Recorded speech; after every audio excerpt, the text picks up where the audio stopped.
Hello and welcome back to Shelf Centered. This is Bryce. Thank you so much for stopping by. Thanks for liking. Thanks for subscribing. You know, if this ends up being something you enjoy, you never know. It could happen. So anyway, this is my chance to talk about the news that's happening in science fiction and fantasy, sometimes horror as it relates to books and other types of media, but mostly a focus on books. This is the Top Shelf News. Let's get to it. All right, first things first, we got a couple of covers that I wanted to talk about. The Aeronaut's Windlass has got a sequel, and so it's been a while, so therefore we can't possibly use the old artwork or anything like that. We got to brand new things. We got to get it all brand new and take a step back because let's be honest, Chris McGrath, he does a good job with covers. I mean, for the most part. I don't understand the new step down. I made a joke on Twitter. I'm on Twitter as Centered Shelf. You know how Jim Butcher made the kind of bet that he could write a whole story or series, I guess, and it's the Codex Alera on just like the two worst ideas, and it was like Pokemon and the last Spartan Legion or something like that. I don't know, I might not have it right, but I swear that this cover is another bet. Somehow he wants to bet that he's going to sell 1 million copies with the worst cover ever. That's my only thought on this, is it's another bet. But on the opposite end, we've got a great cover, great looking cover. We've got the Buzzards Bull by John Palladino. Great, just friend of the channel, and I need to read his books clearly, but they're getting lots of good praise, so definitely check him out. But Buzzards Bull, this cover is hot, it's spitting. I really like it, really fun.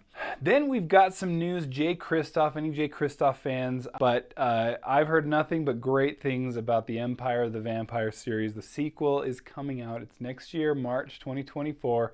We've got Empire of the Damned.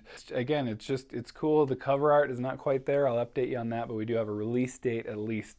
So anyway, calling all Jay Kristoff fans, now's your chance to pre-order. I don't even know if that's up. I'll let you know. All right, then some drama. We had some drama in the community, so we got to talk about it. So first drama has to do with the SPFBO, the SPFBO.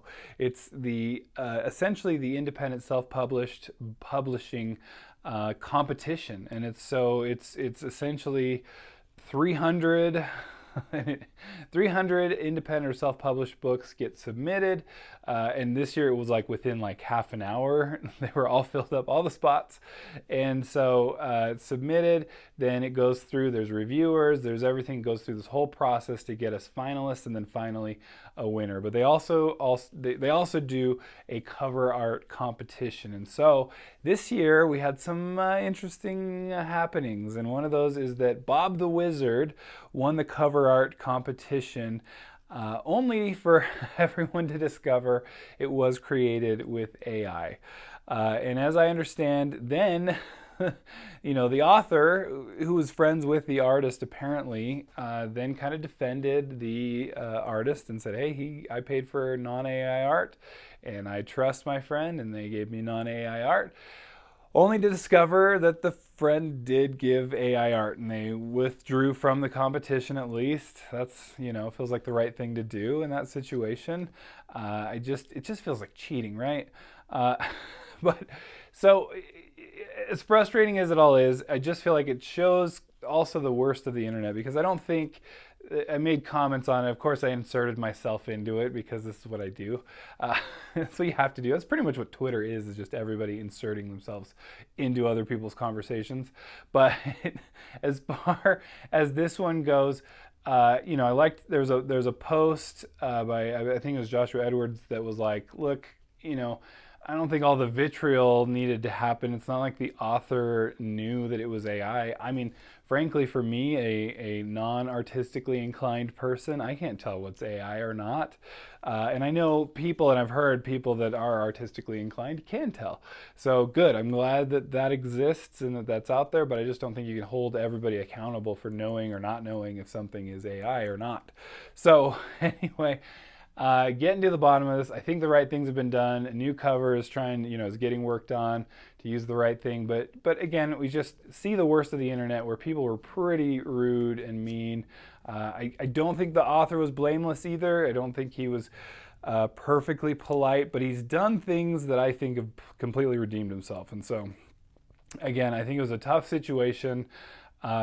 friendships involved and all that. So you can't blame completely the author here. And I just don't think anyone can be held to accountable. Apparently, this is just a thing that we have to deal with now, is that AI is inserting itself into everything. And that's just, it's not cool. It's a little scary. AI is gonna not outsmart us like Skynet, but it's going to take advantage of our laziness, apparently. So speaking of drama, speaking of the internet just being what it is, there's one take I wanted to bring up. An author got onto TikTok and complained about the fact that her new book that's just coming out got a 4-star review, called some nasty names to the reviewer, even though the reviewer's review was pretty dang positive and a 4 out of 5-star review. And so the internet did not like this. And again, I think it's a terrible take. It's a 4-star review. A 4-star for me is a good book. A 3-star for me is still a good book. And again, just may have some problems. I mean, we're talking a 5-star for me is going to be the best book ever. That's why it's the top there. And so I get frustrated when people are like, are you kidding? Like, oh, you ruined my book. This was the complaint was, oh, you ruined my book, my perfect 5-star rating. And it's like, look, if you want anything to be popular in any way, it's gonna get ruined, first of all. So you gotta be ready for that.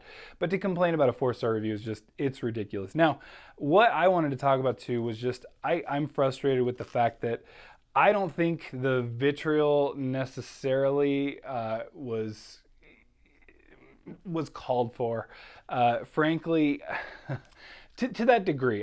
She didn't like murder someone. What happened eventually is that, well, the internet didn't like that she complained about a 4-star review, and the usual excuses were made, and oh, I'm a comedian, I was just joking. But eventually what it caused was a review bombing of the book to where she definitely lost her 5-star average by a lot, but also lost her publisher. And I just think, like, to that degree, like, would like a boycott of reviewing her books be called for? Absolutely. But losing your publisher, I just don't think that. I think that went a little too far.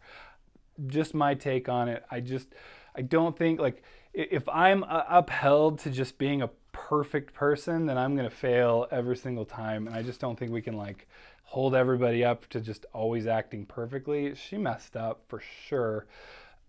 But I think the internet went a little too far with it, and losing your publisher, I don't think that's fair. But I don't know, maybe I'm wrong. Let me know in the comments below.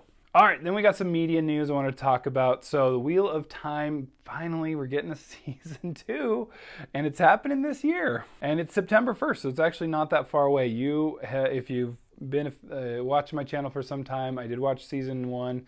I had lots of issues with it. I liked a lot of the episodes, but I had a lot more issues than I liked, I think. And the more I've thought about it, the more I've just been frustrated with the whole thing, really. So I'm a bit frustrated with it, but again, we'll see. I've always said, let's see how season 2 goes. And I actually like a lot of things, like the Sean Chan looking pretty cool and stuff. And so anyway, we'll see. So I'm excited, but I have my concerns because season 1 was not nearly what I expected it to be or hoped it would be. Then in the biggest movie news, it's kind of, book movie news, but biggest news for me is Joe Abercrombie is getting on the screen, on the big screen. We've already got Rebecca Ferguson attached, Tim Miller, who directed Deadpool, and some less than Deadpool movies. And so as a director, though, we've got a Joe Abercrombie book. It's going to be best served cold. That's what we're starting out with. I've seen generally praise for this. It seems to be the right way to go. And it is, Joe Abercrombie did announce that he's the one that wrote the script. So that's so much better than ever. I understand it's kind of how Hollywood works. They're not going to jump into a trilogy or commit themselves to a trilogy if they can just do one single film and see how it goes. And so that does make sense, and it is the first of Abercrombie's standalone. So that all makes sense to me, even though you want them to start from the beginning. It does make the most sense, I think, to start at Best Served Cold. I've heard, and this was an idea brought up by, an issue brought up by Andrew's Wizardly Reads, and I thought I thought it was a fair point to go. Really, it's not a good starting point because you do have a lot of cameos, which you do, from other characters, especially in the First Law trilogy, and so you have some concerns that I definitely do have, where those could be handled poorly. And he even brought up, and I'm always going to kind of side. Technically, I'm usually going to side with this kind of an argument, but he just kind of compared it to season 1 of The Wheel of Time. Speaking of which, and just the fact that The Wheel of Time tried to do a lot of these, like, hey, look at this thing, and it was kind of like, and it didn't go anywhere. So I get the concerns, and maybe I'm getting his position wrong. I hope to get it right, but there are concerns with it, absolutely, but I do see this as being the logical step that Hollywood's going to do for a little bit of a gamble here. I'm so excited. Oh my gosh, Abercrombie's been the one that's like, he's the most cinematic.